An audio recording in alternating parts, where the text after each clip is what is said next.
Halo teman-teman, apa kabar semuanya? Pada kesempatan kali ini kita akan membahas mengenai materi sifat pembuktian dan keterbagian. Materi ini merupakan materi awal yang akan kita temui pada saat memasuki mata kuliah teori bilangan. Penjabaran materi ini akan dijabarkan oleh kelompok 1 teori bilangan dari kelas PSMA 2021. Di sini saya akan memperkenalkan anggota dari kelompok 1, yaitu Ahmad Fajri Romadoni, Agatha Anggriani Tumanggor, Audrey Situmorang, Anisha Mardiana, Ayu Widiasari, dan saya sendiri Christine Simantupang. Adapun topik bahasan mengenai sifat pembuktian dan keterbagian terbagi menjadi 6. Yang pertama, konsep atau definisi sistem pembuktian. Yang kedua, contoh soal sistem pembuktian. Yang ketiga, konsep atau definisi keterbagian. Yang keempat, contoh soal keterbagian. Yang kelima, sifat dan teorema keterbagian. Dan yang terakhir, pembuktian teorema keterbagian. Untuk topik bahasan, kita akan mulai menjelaskannya.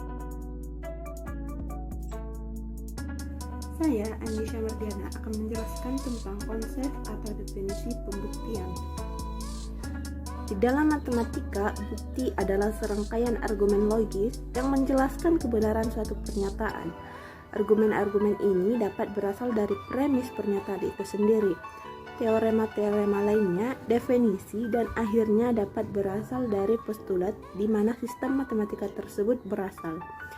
Yang dimaksud logis di sini adalah semua langkah pada setiap argumen harus dijustifikasi oleh langkah sebelumnya. Jadi, kebenaran semua premis pada setiap deduksi telah dibuktikan atau diberikan sebagai asumsi. Konsep atau definisi sistem pembuktian. Suatu sistem matematika adalah suatu himpunan bersama-sama dengan satu atau lebih operasi pada himpunan itu. Ditentukan bahwa bintang adalah suatu operasi pada himpunan S. Operasi disebut bersifat tertutup jika P operasi Q elemen S untuk setiap P Q elemen S. Komutatif jika P dioperasikan dengan Q sama dengan Q operasi P untuk setiap P, Q elemen S. Asosiatif jika P operasi Q operasi R sama dengan P operasi Q operasi R untuk setiap P, Q elemen S. Mempunyai unsur identitas jika untuk semua P elemen S ada di I elemen S, sehingga P operasi I sama dengan I operasi P sama dengan P kali I, disebut unsur identitas operasi. Suatu sistem matematika yang terdiri dari himpunan S dan operasi pada S ditunjukkan dengan operasi S. Jika tanda ini adalah operasi kedua pada S, maka bintang koma operasi kedua adalah sistem matematika yang terdiri dari himpunan S, operasi pertama dan operasi kedua. Ditentukan P, Q elemen Z, di mana P disebut kurang dari Q atau Q disebut lebih dari P. Ditulis P kurang Q atau Q lebih P. Jika ada suatu bilangan bulat positif R sehingga Q dikurang P sama dengan R. Bilangan real terbesar X adalah bilangan bulat terbesar kurang dari atau sama dengan X, yaitu X adalah bilangan bulat yang memenuhi X lebih besar sama dengan X, lebih kecil sama dengan X ditambah 1. Suatu himpunan H disebut terurut rapi jika setiap himpunan bagian dari H yang tidak kosong mempunyai unsur terkecil. Baik, selanjutnya di sini saya Ayu Widiasari akan menjelaskan tentang contoh soal sistem pembuktian. Misalkan, buktikan jika P lebih kecil Q dan R lebih besar 0, maka PR lebih kecil QR. Untuk pembahasannya yaitu diketahui bahwa P lebih kecil Q, maka menurut definisi Q kurang P lebih besar 0. Selanjutnya, karena Q kurang P lebih besar 0 dan R lebih besar 0, maka menurut sifat dasar ketertutupan perkalian urutan bilangan bulat positif, R dalam kurung Q kurang P lebih besar 0. Menurut sifat distributif, R dalam kurung Q kurang P sama dengan RQ kurang RP. Dengan demikian, R lebih dalam kurung Q kurang P lebih besar daripada 0. Terima kasih. Untuk materi selanjutnya akan dijelaskan oleh teman saya. Terima kasih kepada moderator. Di sini saya, Agatha Anggreni Tumanggor, akan menjelaskan bagian konsep atau definisi dari keterbagian. Keterbagian atau divisibility merupakan bahan dasar dalam uraian lebih lanjut tentang pembahasan teori bilangan. Setelah pembahasan tentang FPB dan KPK, sifat-sifat dasar keterbagian dapat diperluas menjadi lebih lengkap dan mendalam. Demikian pula pembahasan tentang FPB dan KPK beserta sifat-sifatnya dapat lebih dikembangkan dan dikaitkan dengan keterbagian. Penerapan algoritma Euclides dalam pembahasan FPB dan KPK merupakan bahan yang memberikan peluang-peluang kemudahan untuk mencari FPB dan KPK dari bilangan yang relatif besar dan untuk menyatakan suatu FPB sebagai kombinasi linear dari bilangan-bilangan komponennya. Slide selanjutnya. Di sini saya akan menyajikan 11 poin tentang keterbagian, 11 definisi.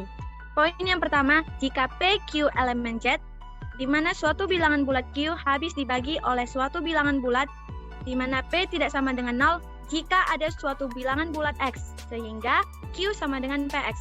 Poin yang kedua, jika PQ elemen Z dan P membagi Q, maka P membagi QR untuk semua R elemen Z. Poin yang ketiga, jika PQR elemen Z, di mana P membagi Q dan Q membagi R, maka P membagi R. Poin yang keempat, jika PQ elemen Z, di mana P membagi Q dan Q membagi P, maka P sama dengan lebih kurang Q. Poin yang kelima, jika PQR elemen Z, di mana P membagi Q dan P membagi R, maka P membagi Q tambah R. Poin yang keenam, jika PQR elemen Z, di mana P membagi Q dan P membagi R, maka P membagi QX tambah RY untuk semua XY elemen Z, di mana QX tambah RY disebut kombinasi linear dari Q dan R. Poin yang ketujuh, jika PQR elemen Z, di mana di mana P lebih besar dari 0 dan Q lebih besar dari 0 dan P membagi Q, maka P lebih kecil sama dengan Q. Poin yang kedelapan, jika PQR elemen Z, di mana P lebih besar dari Q, Q lebih besar dari 0, dan P membagi Q, maka P lebih kecil sama dengan Q. Poin yang kesembilan, P membagi Q jika dan hanya jika KP membagi KQ untuk semua K elemen Z dan K tidak sama dengan 0. Poin yang ke-10, jika PQR elemen Z, di mana P tidak sama dengan 0, P membagi Q tambah R dan P membagi Q, maka P membagi R. Poin yang terakhir yaitu ada, jika PQ elemen Z dan P lebih besar dari 0, maka ada bilangan-bilangan R, S elemen Z yang masing-masing tunggal sehingga Q sama dengan RP tambah S dan S lebih besar sama dengan 0 dan S lebih kecil P. Jika P tidak membagi Q, maka S memenuhi ketidaksamaan, S lebih besar dari 0 dan S lebih kecil dari P. Sekian yang bisa saya sampaikan, terima kasih.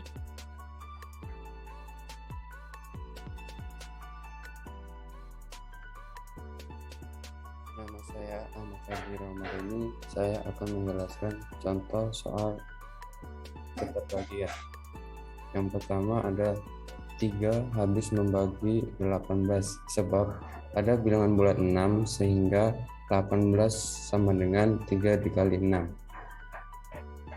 Selanjutnya ada 8 habis membagi 12, sebab tidak ada bilangan bulat X sehingga 12 sama dengan 18 dikali X. Yang selanjutnya 5 habis membagi min 20, sebab ada bilangan bulat min 4 sehingga min 20 sama dengan 5 dikali 4.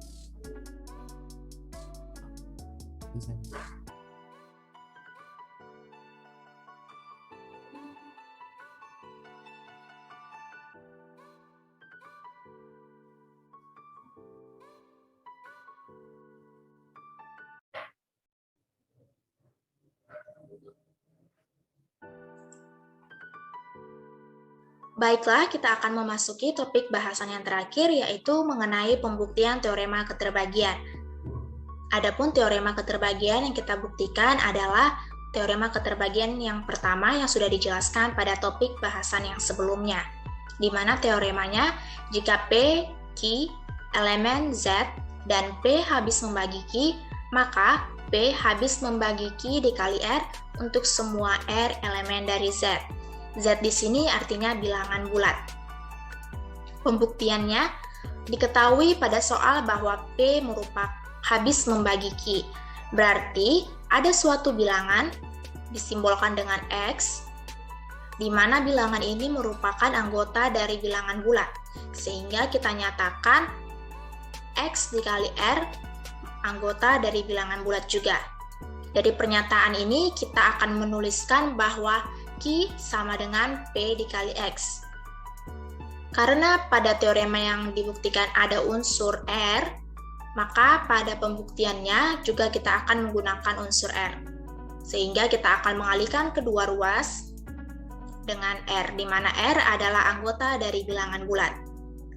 Dapat kita tuliskan menjadi Q dikali R sama dengan P dikali X dikali R. Sama artinya dengan Q dikali R sama dengan P dalam kurung X dikali R.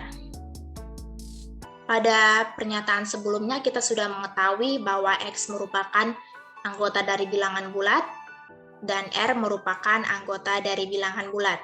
Sehingga X dikali R merupakan anggota dari bilangan bulat juga. Nah, kita juga mendapatkan pernyataan bahwa Q dikali R sama dengan P dikali X dikali R.